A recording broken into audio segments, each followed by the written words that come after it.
Hello, hello, hello. Welcome to the Concealed Carry Podcast, the online video show. Glad to be here with you all. And I have a guest with me, but none of you know who that is just yet. I'm keeping it a secret. Okay, there's his stupid laugh of his. So, Hello, hello. surprise it is now revealed. It is Matthew Marister. Surprise. They're all now. All the people are watching. Are the numbers going down? Like, oh, thought it was somebody cool. Yeah, I know, right? I thought if you just shut your mouth for a little bit longer, I was gonna pretend like I got some really big guest, you know, like, Uh, hey, guys, somebody really cool and awesome. Oh wait, it's Matthew. Oh, I'm out. yeah, we couldn't book that guy. uh, hey, Mark and Bobby, Cammy, Chrissy, David.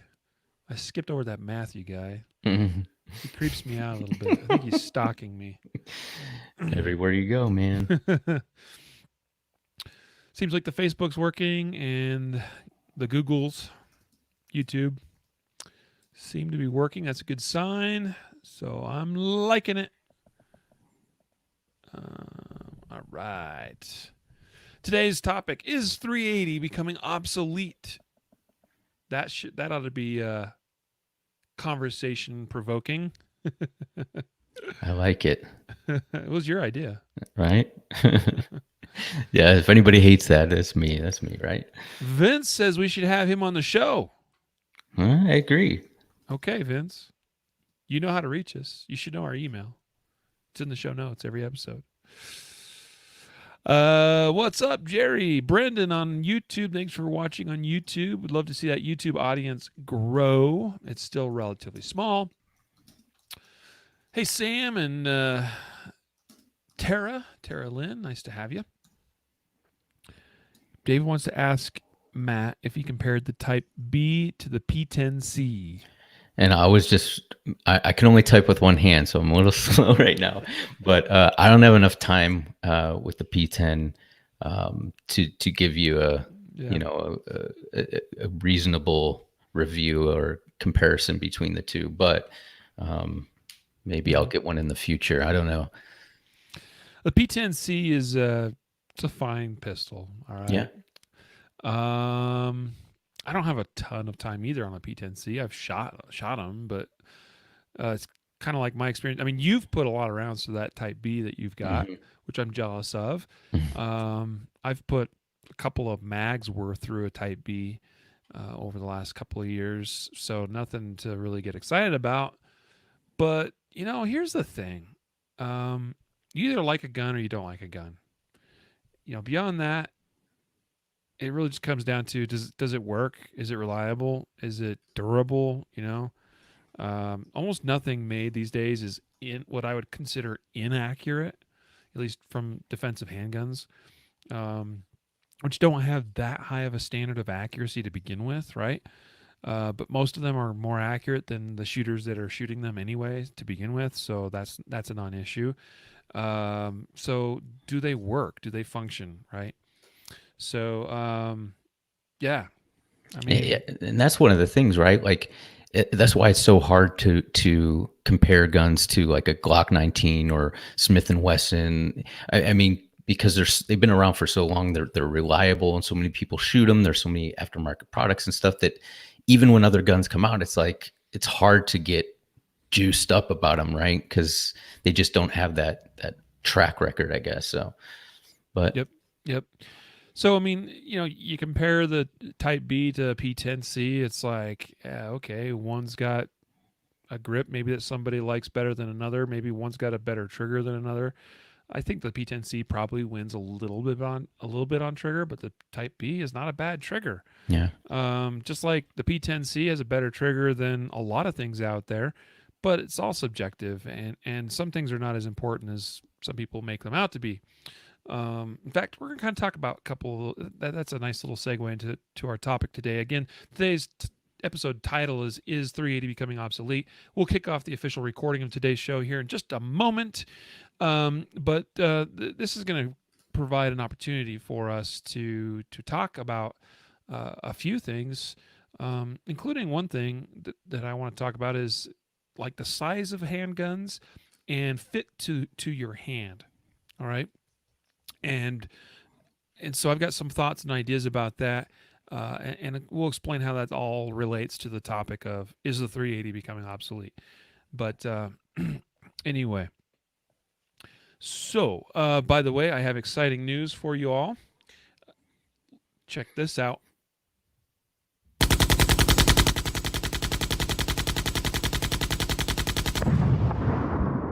Machine gun drum roll is back. Great. Now Facebook will just demonetize us and kick us off, right? Just because of that. Wonderful. So, man, I did the machine gun drum roll. I thought everybody was excited, and all of a sudden we lost like 10 viewers. That's what I said. Anyway, I'm back here in my home office in the home dungeon here of the secret hideaway, and excited to be broadcasting live from my home location for the first time in quite some time. So that means now I've got more of my equipment at my fingertips than I normally do, and so we can bring everything back. Michael says my volume's lower than normal. Okay, I can boost that up. Thank you for letting me know. How about now? You are a little louder than before. Do you hear me good? I hear you loud and clear. Good. Okay, so hopefully you and I are balanced well with each other, and let's do this thing. Let's actually record today's episode. Let's do it. They were ducking. Yeah, and I don't have a lot of control over ducking of audio, Michael, so but we'll see how it goes. Alrighty. Let's do it. In 3, 2, 1. This is the Concealed Carry Podcast, episode number 368.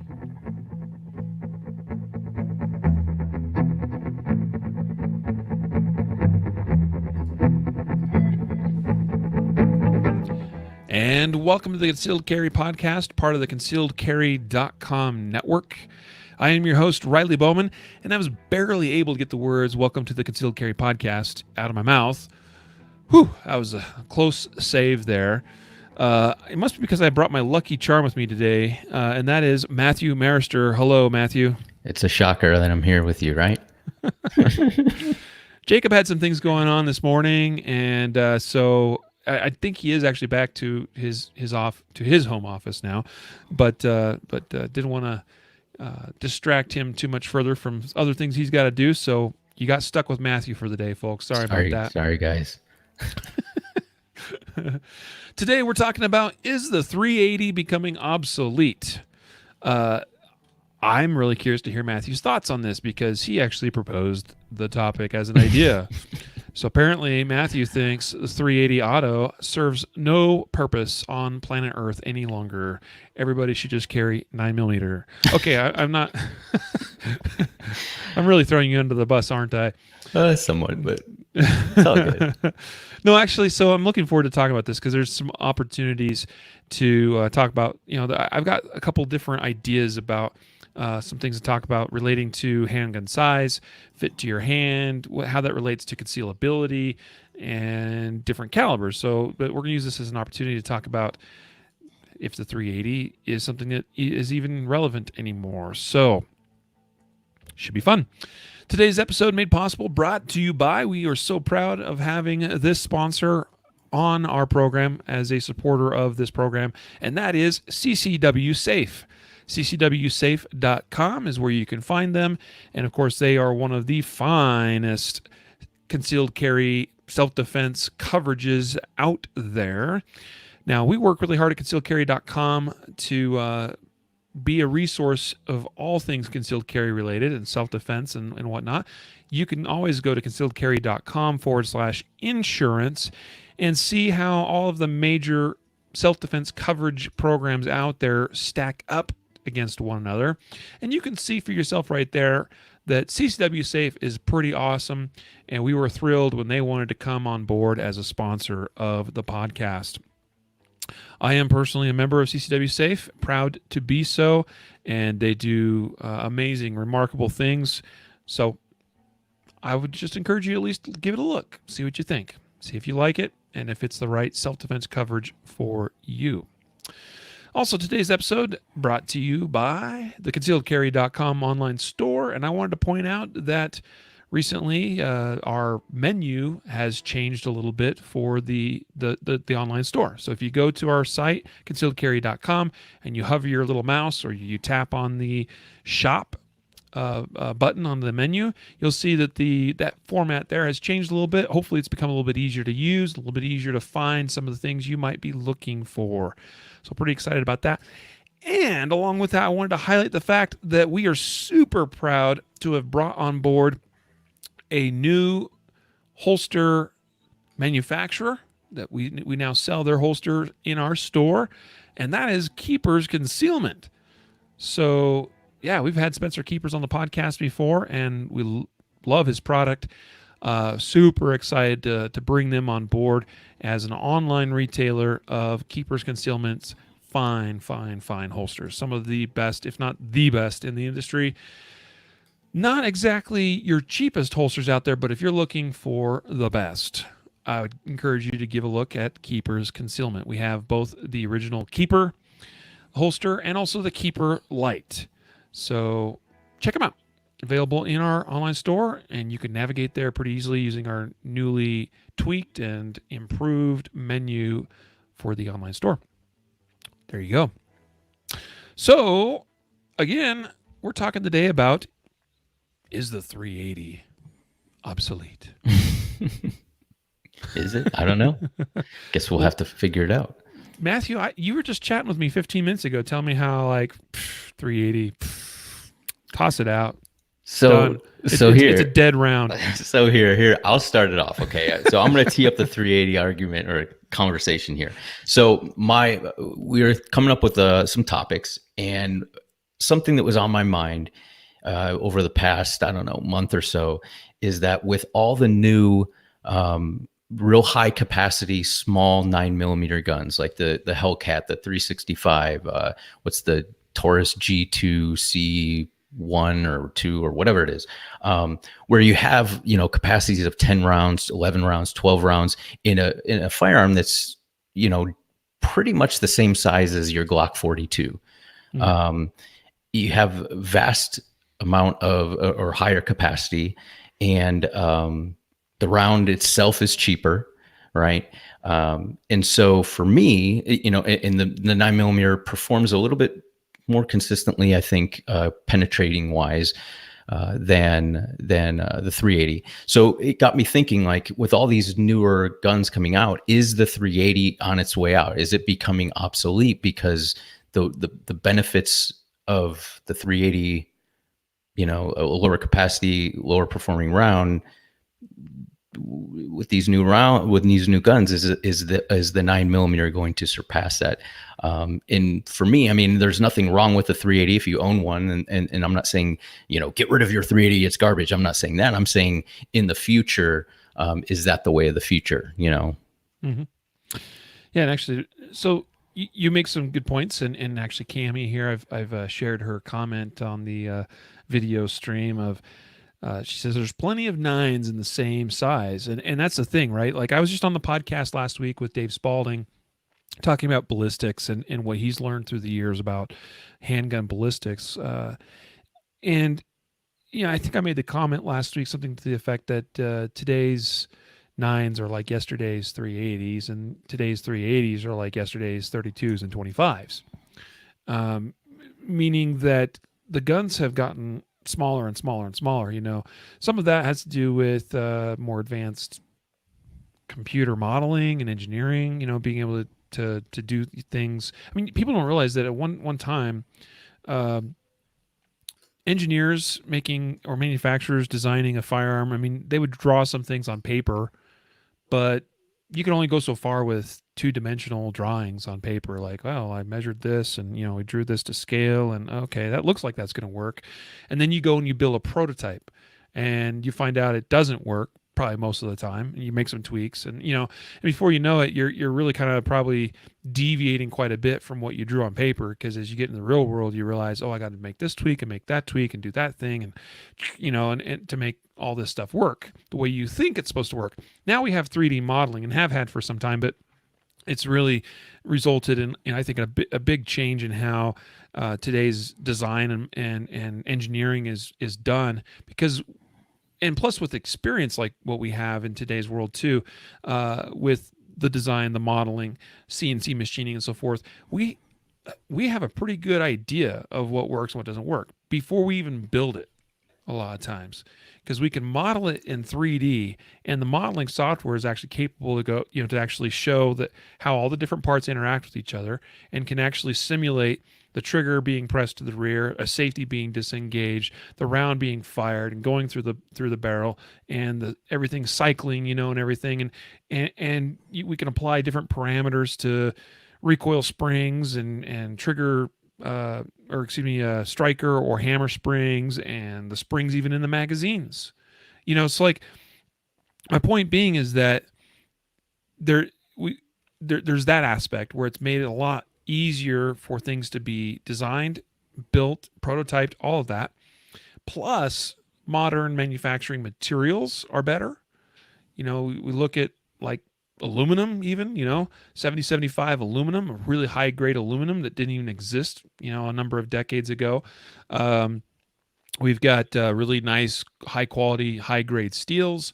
We've got machinery that is repeatable to the most minuscule of dimensions, thousands and tens of thousands of inches, that are machining the exact same part again and again and again and again, and completely interchangeable with the same part on a different gun. And so my point being is that guns have gotten smaller and smaller and smaller, and better and better, and stronger and stronger. So that's pretty cool, because now we have what are now being termed, and even though I think SIG kind of came up with it themselves to some degree, but we're seeing this thrown out there a little bit more, micro compact 9mm. Micro compact, is a term that's been around, but was almost always reserved for really small guns, like little 25, 32 autos, maybe some of the really small 380s. But now we're starting to see some of these 9mm that are dang near as small as what some of those, true micro compacts once were as well. So that's pretty interesting. So the point is, I've gone on for a while, but it is that we're at this juncture, if you will, in time and space, and it's a bit of a time warp. But we're seeing these 9mm these days that are just about as small and as compact as the smaller calibers were of yesteryear. And so what does that mean? We can have very concealable guns shooting a real man's cartridge. Somebody out there listening is going to be like, what are you talking about, Riley? There's only one real man's cartridge, and it has to be 45 or bigger. So anyway, we talked with Dave last week about ballistics, and it's definitely very clear listening to him. You can go back and re-listen or rewatch that episode, but 380s are not as preferred as a 9mm, right? So like, if you have the choice to pick a 9 over a 380, well, you pick that all day long. So it's just phenomenal that we're able to now pick guns in a caliber where you don't really have a lot of reservations in terms of, is it going to get the job done? No, it can, and it will get the job done, but it's going to be small and compact and concealable. Yeah, I'll stop talking now. No, and I would just expand on that and just say, like, I know there's a really good study that Greg Ellifritz did, and I can't remember the exact figures, but between the 380 up to, I believe it was 40, so 380, 9mm, 40, 45 caliber, the studies that he pulled from active or actual shootings about the number of shots fired, the number of one-stop hits or one-stop shots from each caliber and things like that, they were pretty comparable across those boards. The 22 was obviously kind of it stopped. It was used in many shootings to stop violent threats, but it took many more shots, right? Like a higher number Mm-hmm. of shots. I think the 380 to me, while it's definitely a viable defensive round if that's what you have, and it you know, you can use that. But for me, it's just the it's not that it won't stop anyone. It's just the penetration is just not as consistent as a 9 millimeter Mm-hmm. or 40 to 45. So that's where for me, it's a marginal round. That's why I would Yeah. say it's marginal, not that it wouldn't work. So, you know, Well, now, Greg Ellifort's, by the way, in the study that you referenced of his, which was compiling over a decade of data, and performed much in the same way that Dave Spalding did his own research and study and analysis, where Dave in the episode last week talked about how he wrote letters on his department letterhead. He was authorized by his agency to do this, which is pretty cool. That means a guy like that being able to use agency letterhead is probably going to get some answers that he otherwise wouldn't get if he was just some dude, or some reporter sending, letters like that out to various agencies asking about performance of rounds and ballistics and things, right? And so Greg did something similar to what Dave Spalding has done for decades, compiled a bunch of information. Here's the important distinction, right? You talk about how the effectiveness rate was similar enough between 389, 40, and 45 that you can go, okay, yeah, all right, that those all seem like they work pretty well. But here was the interesting thing: if you flip that, if you look at the inverse, what is the failure rate, the failure to stop? And you'll see that 9, 40, and 45 are all pretty similar. But then you see that 380, that's where it starts to show, like, while the success rate may be almost on par with those other calibers, its failure rate is greater by, it's quite a bit more substantial. Curiously enough, also, the 22 long rifle is found to be, at least in that study, more effective than a 25 auto. That's just remarkable to me. But anyway, so here's the thing, and we got, there's guys here like William. He says, I like my 380. Yeah, there, and others have commented, like I think David said something about how his mom prefers the 380, but still relies on a 320 or something for home defense.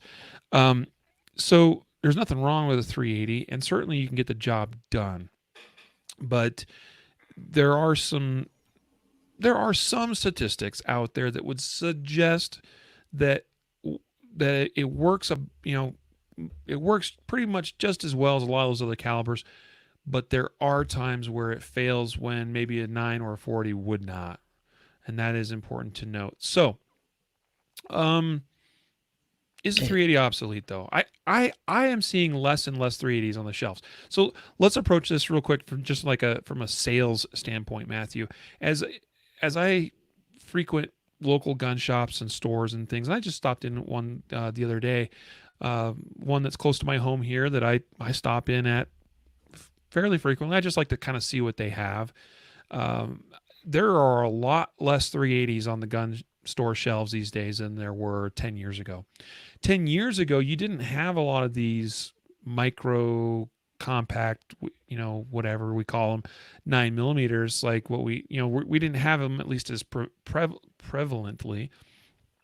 And so you basically saw things like probably what you would expect to see 10 years ago is like a Glock 26, mm-hmm. right? Pretty compact, right? Or even like a Taurus PT 111, which is also still pretty compact. And by the way, for the record, I don't particularly recommend the PT 111 or its newer. Well, I haven't spent a lot of time with the G2C. I've heard better things about it than the PT 111, but anyway, there's so many other good choices out there. And those they're not big guns at all. They're actually pretty compact. A Glock 26, pretty small, right? But we're now seeing in the last 8 years, we've seen the rise of the Smith & Wesson Shield, the Glock 43. We're seeing those 938s, 6 Hour makes become a lot more popular. And of course, we have the P365. We have the even slightly larger versions of these. They're still very compact, but they're a little bit bigger, like the 365 XL. That's actually what I have in a holster on me today, the Glock 48 and so forth. But you look at like a Shield or a P365, and it is not much. Like if you put it next to an LCP, for instance, right, or or a Caltech P3AT, it's very similar in size, right? Mhm. 365 is not much bigger than those. A little bit, yes, but not by as much as what you'd think, right? So we've really seen these so-called micro compact nines sort of encroaching on that territory that those 380s used to really hold. Now I've got I've got a 380. It's the Bursa 380, the Thunder 380. Thunder. And actually, so the Thunder 380 is the original model is a single stack 380, holds 7 rounds I think in the magazine. It's kind of similar to a PPK or PPKS, but I've got the Thunder 380 Plus, which is the double stack version. Holds 15 rounds in a mag, and that thing is a pretty small gun. I picked that up a number of years ago, and I like shooting it. It's actually a pretty good shooter, and it's accurate, and it's just kind of fun to shoot. And it's cool that it has 15 round capacity in a very, very, very small package. But again, it is just 380, so it never became like a serious, contender in my carry guns, right? So anyway, point is we've seen these micro compacts sort of encroach on that territory. Um, so what I'm seeing, Matthew, is that the buying public, because dealers typically put on the shelves what moves, right? Mhm. Particularly your small town dealers, like they don't like having products sitting on shelves. That's stuff that's that's money that could be in their pocket, right? But it's instead taking up space on a shelf. So dealers put on the shelves what's moving. And it's a great indicator to see what people are actually buying. And I'm not seeing the 380s like we once saw. So just to be a realist, just looking at, and granted, it is a little bit anecdotal still, but I think it's pretty accurate. We're just not seeing those 380s selling like they once did. So purely looking at the buying, the purchasing numbers, the 380 is becoming less of a thing. Yeah, and I think we have to talk about, and a couple of the comments in on Facebook mention this, but the cost, right? Like, if you have more than one gun that you train with, and you have, like maybe a mid-size or a full-size firearm, you're probably not carrying a full-size 380. So you probably have, a 9 mm that's in a full-size gun. And so I think standardizing calibers across the firearms that you own to 9 mm, which is the cheapest, makes a lot of sense for a lot of people when training. So they buy bulk ammo, and you don't have to spend more money for a 380. And so I think it's just becoming a little easier, more economic to train and everything. And while the other rounds go up in price, naturally people, if you're given two guns and you're looking at the cost of owning that gun and training with it is going to be higher with this gun versus this gun. If you don't have a specific reason, like I can't control the recoil of a 9 mm compared to a 380, if that's what it is, then obviously the money is not an issue. But if everything else is the same and you can get more capacity or the same capacity, then it makes more sense to go with a 9 mm. So I think that's one of the also driving factors, and it's not like they're more expensive or anything to purchase. I'm curious to see how, and I should have looked this up, but remember the 380 EZ that just came out, Mm-hmm. right? And was it last year, the year before? Yeah, it's been out for, A few years, right? I think we're not quite in, 2 years into the run of that. I think it was announced at NRA or something of 2018. Right, but it didn't get, we don't even know if it's 2 years old or 1 year old, but it didn't take off, right? And it was designed for like easy racking, lower recoil, exactly those people that say, well, I can't, I prefer 380 over Yeah. a 9 mm, but Well, and let's be real. Like, what is the 380 EZ that Smith and Wesson made? It is a small three, or excuse me, it is basically a small 9 mm chambered in 380. mhm. right? It's bigger, substantially so, than a shield or a P365, but it's shooting a 380. Now, I'll tell you, that thing is soft shooting. Like it's easy to shoot one of those 380 EZs. Yes. But you're right. Like it hasn't like become this. It's almost like I don't know what Smith and Wesson was trying to achieve with that one. And by the way, I don't think it has been a flop. I definitely think they've sold some. But were they kind of like hoping that would be like the next big thing? That if we make a little bit bigger three, it's almost like the reverse thing. Like Sig Sauer is busy trying to make a really, really, really small, but yet still high capacity, basically high capacity 9 millimeter, and then Smith and Wesson's like, we're gonna make a bigger 380. And I get it. I think it's a good idea. Like I think that gun definitely has its place, and I would recommend it to certain people for sure. I'm just saying, like, market wise, right? Like that gun didn't like start flying off shelves, and everybody's like, I gotta have one. But when you see the 365 or the Hellcat, everybody's like, I want to get that gun. I want to get that gun. So I think there's maybe in the market is leaning towards 9 millimeter too. And so maybe the innovation is not so much going towards innovating more 380 guns as much as what is market bearing. And it's these smaller 9 millimeters. Keith here mentions, he says, goes back to the cost of ammo. Just the Glock 42 never took off. So this is an interesting thing, right? So Glock releases the Glock 42. And realize at the time Glock did this that the Smith and Wesson Shield's already been on the market for a couple of years, right? And the Shield became very popular for good reason, because Smith and Wesson made a solid, good shooting, reliable 9 millimeter. It was very compact and easy to carry, and so people are anticipating Glock to sort of follow suit. Like, hey, Glock, we want that single stack 9 like a Shield.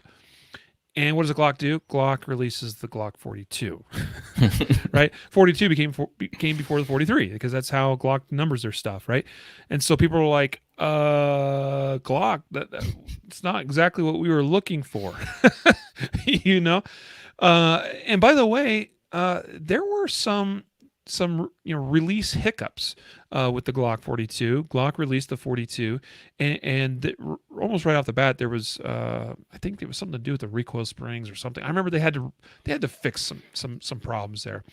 Here's the thing, and one of the reasons why one of the arguments against a 380 is that, just from what I've seen, and this is, I think, pretty well known in the industry, at least amongst those that are in the know in the industry. I mean, like I've seen this fact published in various articles and magazines and different things, but inherently a 380 is just not as reliable as a 9 millimeter. I think that part of that is with the lower powered round that it fires, you have less energy that initiates the cycling of the gun. That's why you see a lot more blowback action, like true blowback action 380s, as opposed, like, you almost never see that in a 9, because you need that barrel and slide to stay locked up a little bit longer with substantially higher pressures in a 9 millimeter than you have in a 380.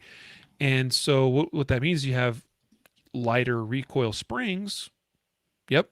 Well, that's nice on the racking side of things, but realize energy is energy. And if you have a lighter energy spring, a recoil spring, which its job is to push that gun back into battery, you're probably going to have more cycling issues, more feeding issues, because you don't have the same amount of energy. You just don't have as much gusto, pushing that slide forward, picking up the next round, and slamming it into the chamber. So inherently, a 380 is almost always less reliable than a 9 millimeter. There are definitely some good ones out there, but I'll tell you this one. This is borne true in my own experience, as I've owned several different 380s through the years, and have found them to be a lot pickier about ammunition, and especially where it comes to defensive ammo, hollow points. All right, most of the time they seem to function pretty well with an FMJ, round nose bullet, that kind of profile. But I like carrying a Hornady XTP bullet for my 380 defensive round, because it's shown to be a pretty good performer with hollow point ammunition for 380. But I have found that some guns don't. I had one in particular that didn't like those bullets at all, and that was an issue for me because now I was basically forced to shoot a FMJ out of that gun to get it to be reliable. And I'm not interested in carrying an FMJ, even in a 380. Even though I know that's kind of a thing with some people, they carry a FMJ, in a 380. They'll carry hollow point, everything else, but the 380 they'll carry FMJ. And I think that's both from a cycling reliability standpoint as well as, kind of a penetration issue, right? So anyway, that's just one example of an argument you could make against 380s, that they tend to be a little bit pickier, a little bit less reliable, and that could be an issue in a defensive context, right? So anyway, I want to kind of shift gears here a little bit. Actually, so thank you, Joe, for sharing that comment. Joe here says that he had that issue with his bodyguard 380 with feeding problems with critical defense rounds. And there you go. I mean, but I've seen that again and again and again with a number of 380s, semi-automatics. So anyway, all right. I want to talk about a couple other things, Matthew, because a lot of times we talk about the ease of shooting a 380, but is that really true? Like, what do you think? I mean, so realizing a 380 is obviously a lighter round, lighter powered round, lighter weight bullet. Typically, we're talking about 90 and 95 grain bullets as opposed to 115, 124, or 147. That's so common in 9mm. Mm-hmm. So lighter bullet, lighter powder charge, lighter recoil. So a lot of times people say, well, I like 380 because it's easier to shoot. Well, what's your take on that? Yeah, so that's a very subjective thing to say.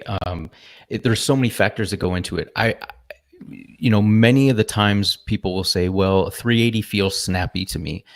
And that could be the cartridge, but it also could be because you're shooting it in a smaller gun than what you're, used to shooting in a full-size gun, or even, a compact size. So the weight of the gun, the mass of the gun, the amount of the poundage of the recoil spring, right? All these things go into factoring into how does that gun feel shootability wise, or how does the recoil impulse felt. I would say, obviously, if there is less powder charge, then physics would say that the amount of recoil would be less if everything else is the same, but they're not. And so I guess my recommendation, if somebody were to say, I just can't shoot a 380, or I just can't shoot a 9mm, that's why I chose a 380, I would just try to, kind of drill down a little bit more and say, which gun are you shooting? What are the size?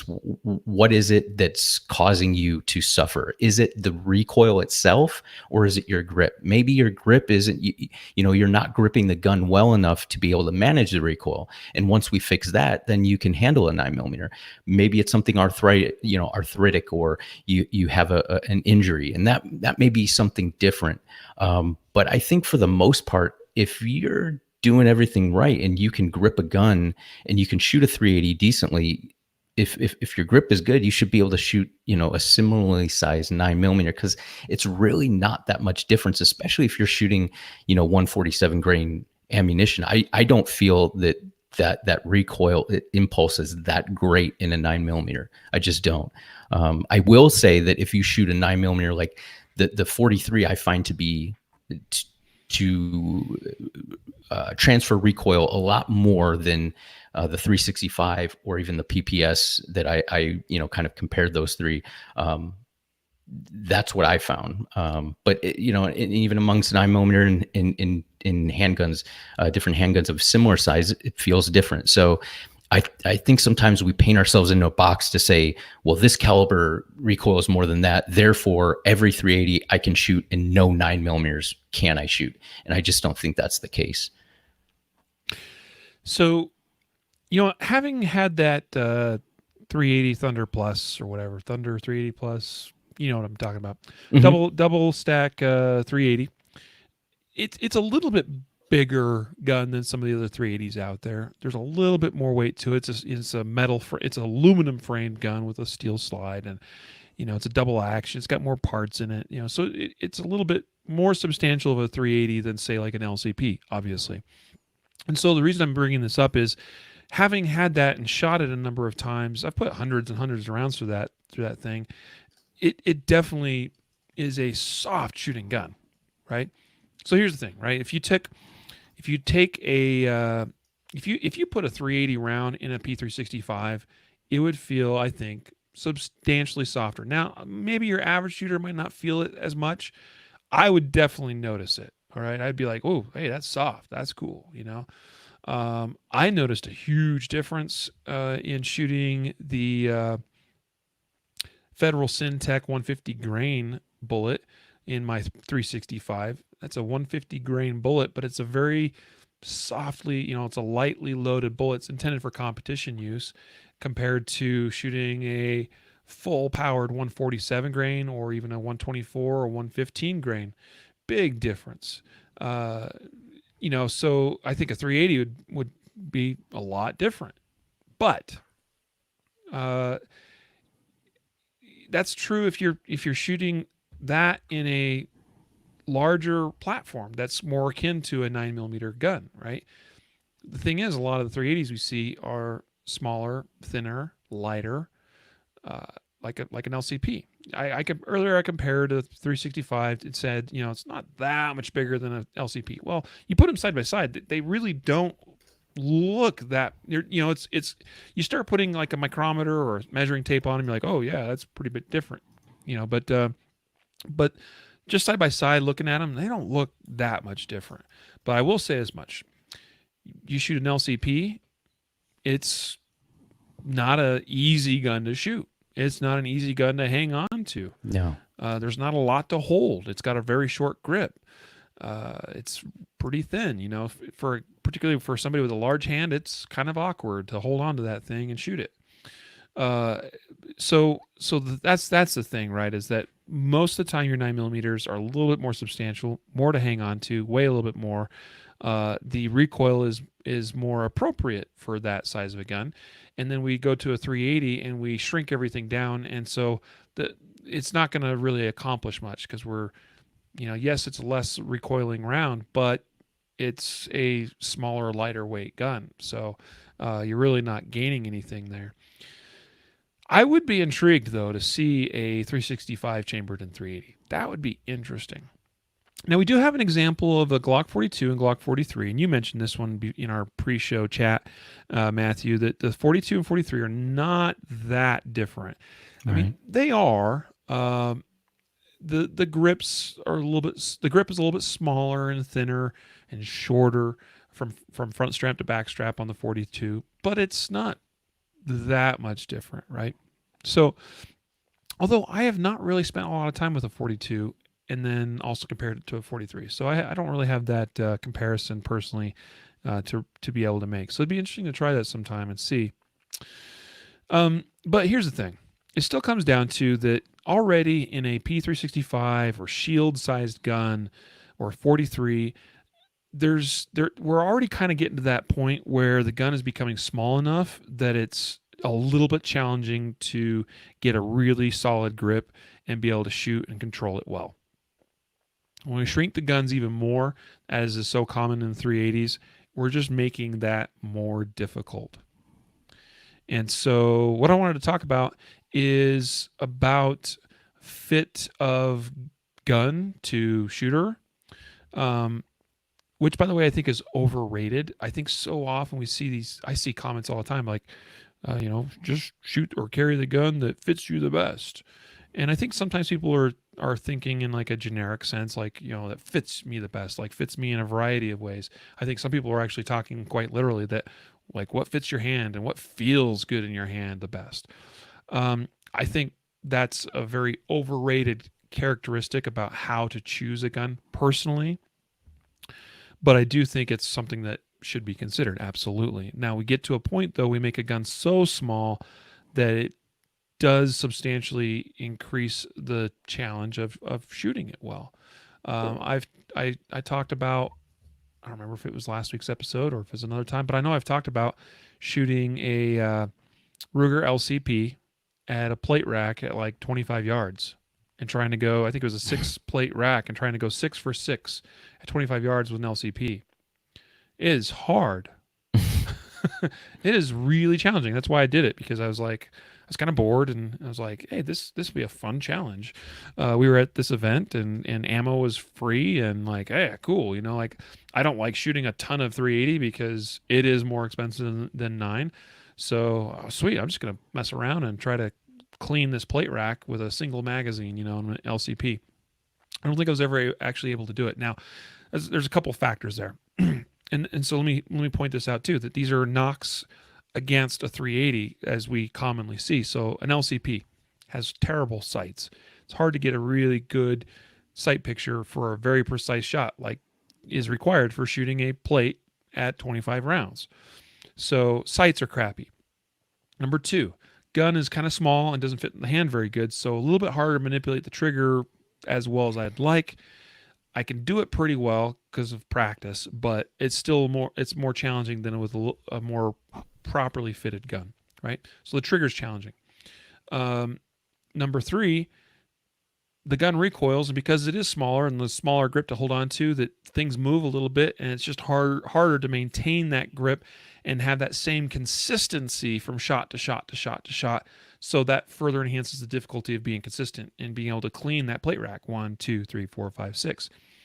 And so we have, and then also I talked about the lack of quality sights, but also you have a very short sight radius, which that's not everything, but mathematically I can show you how that makes it more difficult to make some of those longer distance shots, because it's harder to recognize a deviation in your sights when they are closer to each other. So there's a lot going against a person that's choosing to carry a very small gun, as is commonly found in the 380 category. All right. So there's some things we can do to improve that. We can do some things to maybe improve sights, but we can never really lengthen those sights, right? So like we're always stuck with whatever that sight radius is. There's some things we can do maybe with the grip, even maybe make things more grippy, or we can use an extended magazine or whatever that will improve that some, right? But there's only so much you can do to polish a turd, right?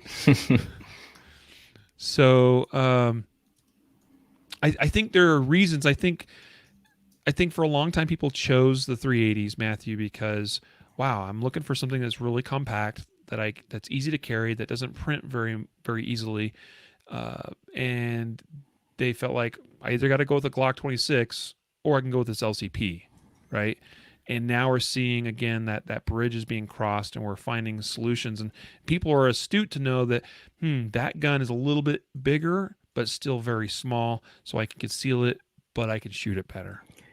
Yeah, and I think that's the big overarching kind of message that I would say, in just that sometimes we get caught up in just saying like, well, just whatever you have is better than nothing, and if it feels good to you, then it's right, and in these kind of things that reaffirm what you've done without ever challenging it. And so I'm saying if you have a 380 and you've tried other guns and you keep going back to that 380 and you liked it and it works for you and it's reliable and you shoot it well, and you've tried other guns and you just like it, then perfect.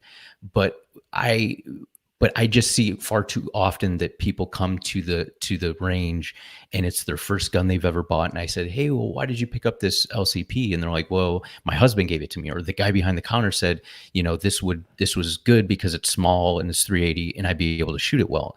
And every time I put a larger gun in their hand, they shoot it much better. And they're like, oh, I hate that gun. I don't know why I bought it. And so that's that kind of like just getting into people's minds that I know you want a small gun for concealed carry, and we always try to like we think, okay, I gotta conceal this, and it's got to be the smallest gun ever. And so sometimes we jump to that category and we exclude all these other guns, because we think they'll be too powerful or too big or too heavy.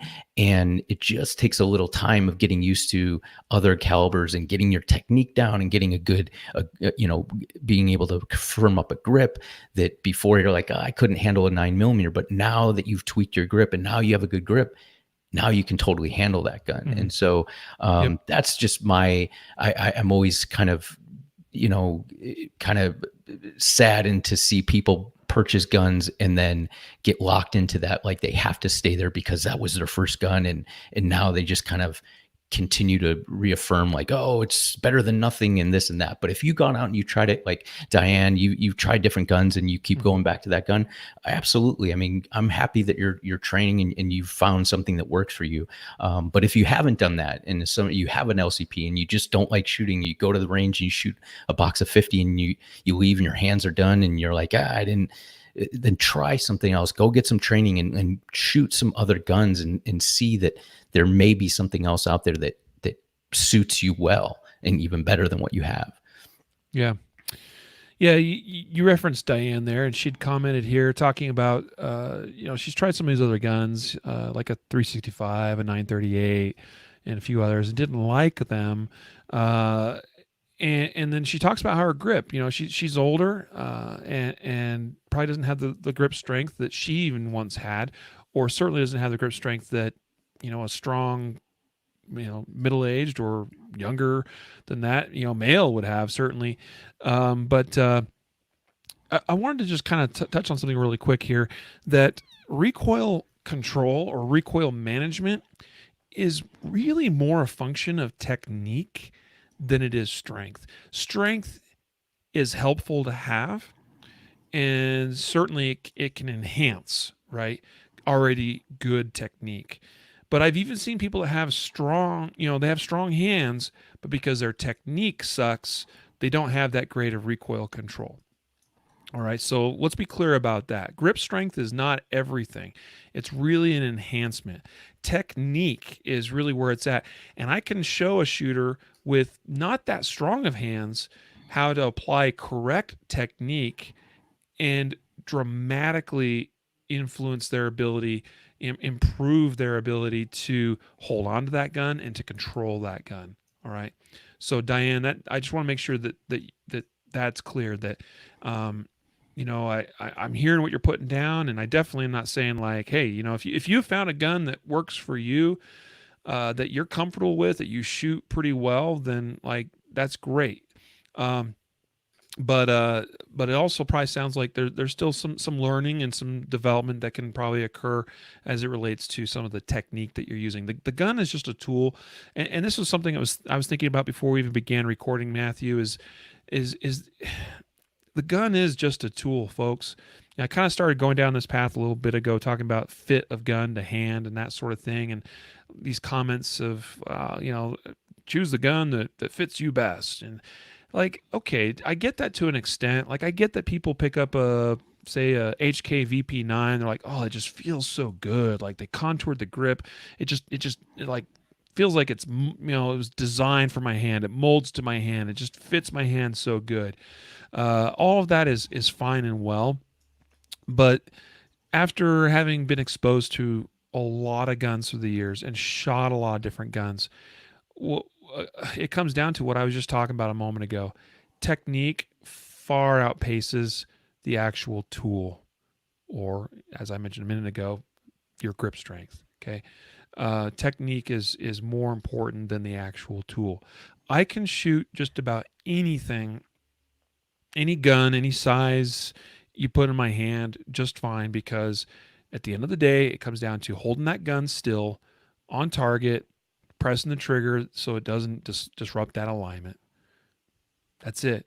Like if you're aimed on the target and the gun doesn't move when you press the trigger, you're going to hit the target. All right. All the other things are it's icing on the cake. It's all gravy, when we get things that feel more comfortable to us, or the trigger feels a little bit better, or this or that. But again, it is just still a tool, and I care a little bit more about using and carrying the tool that I know works, and and there may be some other factors that come into play, right? Yeah, I definitely have those subjective things that I prefer, but I'm not that crazy personally about a Glock.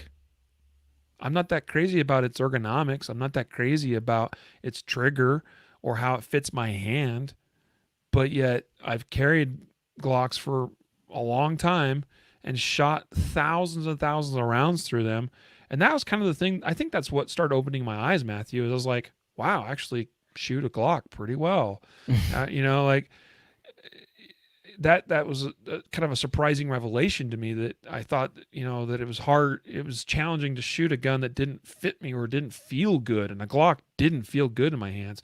I switched over to a Glock because I was in law enforcement at the time, and there's just, your whole world opens up in a big way when you have thousands of accessories and holsters and just other gear and things that that a Glock opens up to you, right? Like, Yes, as a law enforcement officer, there's, exactly what I'm talking about. for sure. Everything for LE is basically Glock. At least that's Hmm. the impression you would get. That's certainly, I mean, there's still a large percentage of law enforcement officers that don't carry Glock, but there are so many things that are made to accommodate Glock.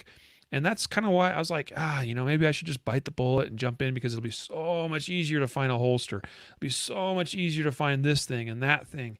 A light bearing holster is just one little thing. I made the adjustment from a non-light bearing holster to a light bearing holster, and just, that's actually when I made that transition. Is I was carrying a SIG at the time. Not that there's already pretty good support for those, but there's still just more options for a Glock, and I was like, hmm. And not only that, not only the options, but also price. I think that was part of it too. Is I remember the holster for the Glock 17 fitting a TLR1 light was like $50 cheaper than the same holster by the Right. same company, but that fit my SIG. And I was like, Hmm. that's weird, but it is, I'm sure it's a supply demand sort of thing, Yep. right? So I was like, I should just bite the bullet. So I started shooting with and training with the Glock, and I was like, this is not as hard as I thought.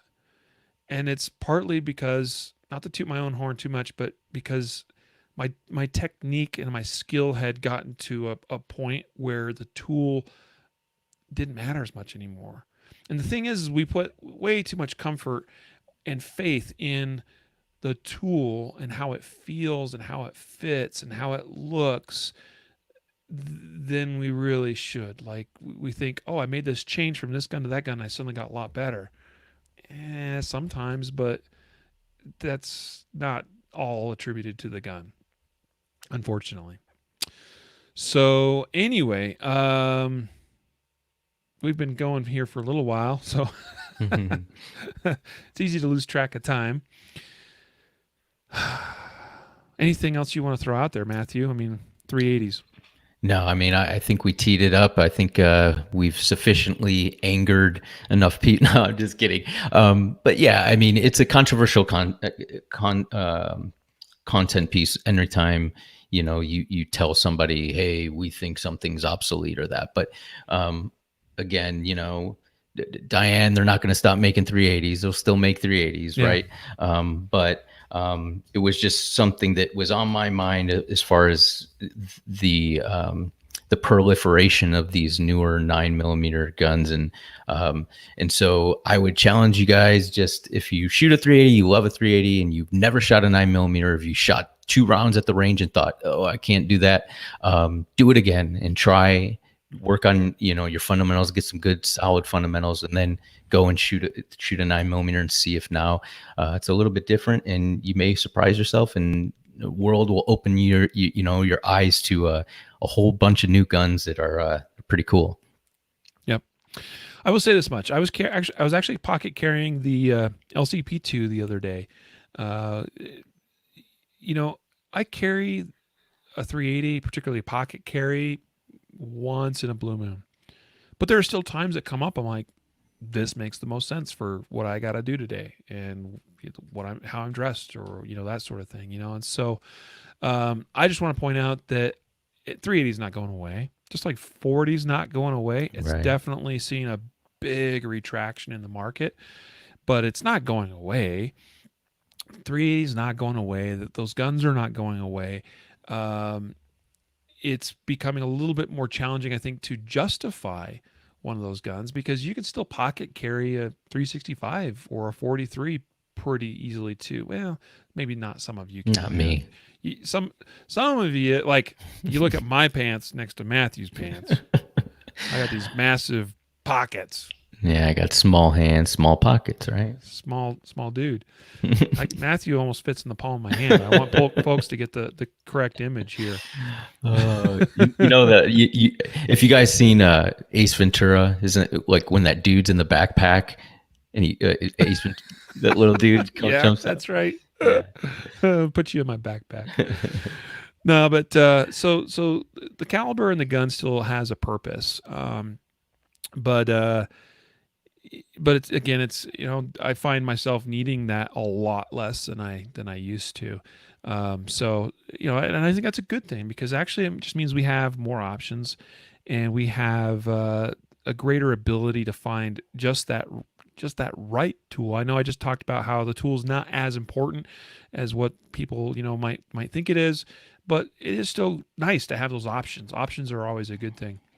The 380, unfortunately, is not as cheap to shoot, and I don't see that changing anytime soon. And that has definitely been a big factor for things, I think, industry-wide, and also for me personally. I just don't care to have to shoot a lot of 380 ammo. But anyway, cool, good conversation here today. I enjoyed it, Matthew, and hopefully it was helpful for somebody out there listening today. Good crowd on the Facebook and YouTube channels today, and a lot of comments. And I'm hearing some of you guys, your stories. I mean, a lot of folks have shared about some of the reasons they carry what they carry, and that's great. So today's episode once again was sponsored by CCW Safe. So head on over to ccwsafe.com. By the way, Guardian Nation members save 15% off membership there. So another great reason to be a member of Guardian Nation. Of course, if you're not familiar with Guardian Nation, head on over to guardiannation.com and learn more. Also, don't forget about the concealedcarry.com online store. We reorganized our store menu, and I'm just highlighting the fact that we just added Keeper's concealment holsters in the store. I'm super excited about that one. Great. It's a great product and a great company, great people behind it. Spencer, of course, he's been on our podcast, so you should be somewhat familiar with him and what he stands for. And his team that makes those holsters, like Parker, that kind of runs things there for him. Good dude. We've been chatting, and getting things set up, and we just very appreciative that they have agreed to do business with us. Now, we do need to let you go, and we'll move on to other things. We'll be back here next week with more great content. Until then, stay safe out there, and get some training in. Have a great weekend too. No matter where you are and what you're doing, just do it the right way and be safe with it. So with that, a reminder to train right, train often, and train safe so you can fight hard, fight fast, and fight true. Take care.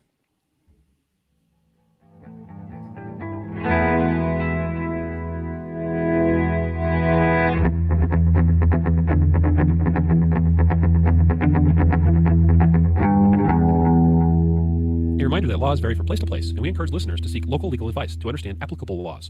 The Concealed Carry Podcast, Concealed Carry Inc., ConcealedCarry.com, and their affiliates strive to share insights and stories about firearm-related incidents and laws, but things could be different where you live, or laws may have changed by the time you listen to this. We cannot be held liable for your actions based on the information shared in this podcast. Awesome. Well, Diane, it's okay you don't agree with us. It is totally okay.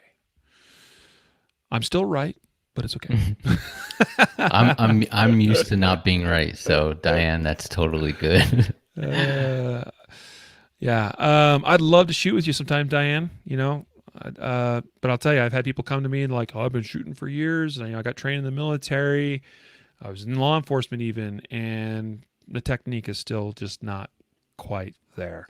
I'll tell you, Diane, I've learned a lot about technique just in the last few years, and I've been shooting very actively and at a pretty decent skill level for a number of years now.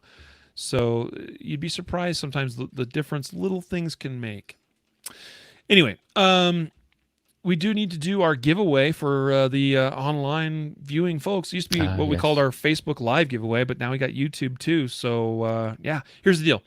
If you have commented on this broadcast today, then you are eligible for the giveaway. And today we are giving away 1 month free to Laser X. All right, so one of you lucky buggers out there are going to get 1 month free of Laser X app. All right, so that's the giveaway. And I'm so excited I get to hit this button over here. So it's time for machine gun drum roll.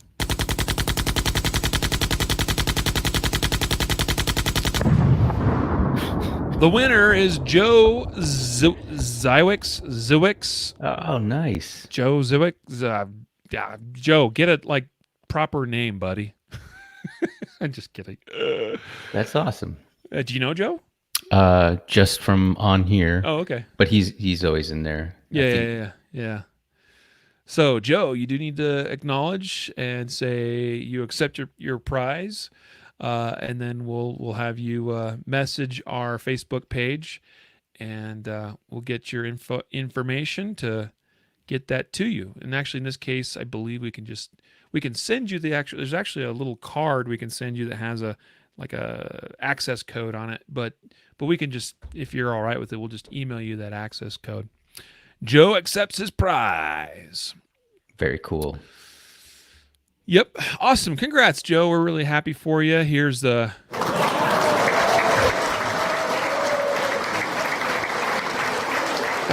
And actually, I really like... I thought I had a slow clap, like applause here somewhere. Like a golf clap? Well, I like this one. Yeah, Joe. It's like, Joe. Anyway. Oh, wow. So, it's Riley Tactician Bowman. I did want to address this question from Ben real quick. Ben says, Riley, when you're at the range and you see someone with poor technique, how often do you offer unsolicited advice? I don't really, I'll be honest. I mean, it kind of depends. It depends on the range and where I'm at, and also a little bit what I'm doing too. Here's the reality is a lot of times when I'm at the range, I'm working. I'm working on a review, working on shooting a video or whatever. A lot of times the videos we film we kind of have a closed range area anyway. But the reality is I find that not that many people at the range are open to some stranger just walking up and be like, hey, Now, I have had some opportunities like that where I have offered some advice, but it usually comes as a result of, I guess this would be one technique I've used, Ben. So one time I was at the range and a guy was shooting a gun. I don't remember what gun it was, but it was something kind of a little bit unusual. And I thought, oh, that's kind of cool, And so I just kind of leaned over to him. It was an indoor range. And I noticed too that there were some things that he could probably use a little bit of help with. But I just kind of leaned over and be like, dude, that's a really cool gun. Like, that's awesome. And he's like, hey, you want to shoot it? I'm like, heck yeah, So I took a couple shots with it, per his invitation. And immediately upon getting done shooting, he's like, wow, you're a pretty good shooter. Oh, well, thank you. And it kind of naturally led into, can you show me a thing or two? So, it didn't start out with me looking to give him, this advice, but that's just kind of, one way of, if you just start talking, like people love and don't have a problem with talking to others a lot of times about guns. And sometimes that, you kind of break the ice with some talk about their particular gun or what they like or that sort of thing. And then you might be like, hey, I noticed when you do this thing, like you probably could, you do a little bit better grip or this or that, So I don't know. That would be kind of what I would say to that. So anyway, interesting question though. So I'm glad you asked. Any good firearm companies to work for locally here? David's in the Denver metro kind of area. He's really not in the metro, but he's close enough. Not like, well, I don't know.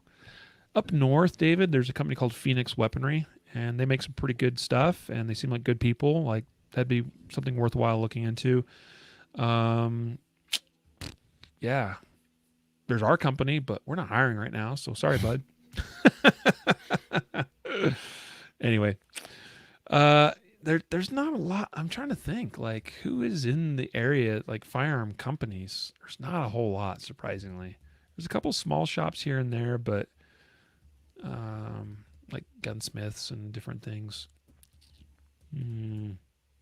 There's a gunsmith out in Parker, but like I'm pretty sure he just works alone. You know, he just single dude does custom smithing and maybe some light manufacturing stuff, but it's just him, just a small shop. You know, there's a lot of that kind of stuff. So probably the best thing is Phoenix Weaponry. And I think they're up in Longmont or up in that area anyway. So Matthew, what you got coming up, buddy? Nothing, man. Just physical therapy and more physical therapy, dude. And just trying to get back in the swing of things. I had a class that I had to cancel for this coming up this weekend because I initially didn't want to cancel, and I thought I'd be good, and I'm not to the ability to be able to teach a class right now. So yeah, yep. Well, we wish you luck, buddy. Thanks, man. With the rehab and getting back to 100%. Now, I actually meant to ask you this the other day. Are you able to shoot right now? I mean, I can. I'm not on any narcotics or anything like that. I obviously, but I mean, one-handed. like you can handle a gun, or can you only just shoot one-handed? One-handed. I mean, I can get my hand up through like assistance right now, but there's anchors in my shoulder, and they said if I lift it a certain way or move my shoulder a certain way, that those anchors could pull out. And I don't even want to think about having another surgery to put them back in. So they said 6 weeks, the anchor should be pretty much absorbed in there. And then it's just pain to get through the, scar tissue or whatever. But right now I can do one-handed for sure, but. Cool. All right, buddy. Good luck. Thanks, and to you Facebook and YouTube folks, we love you. Take care. Have a great weekend. We are out of here.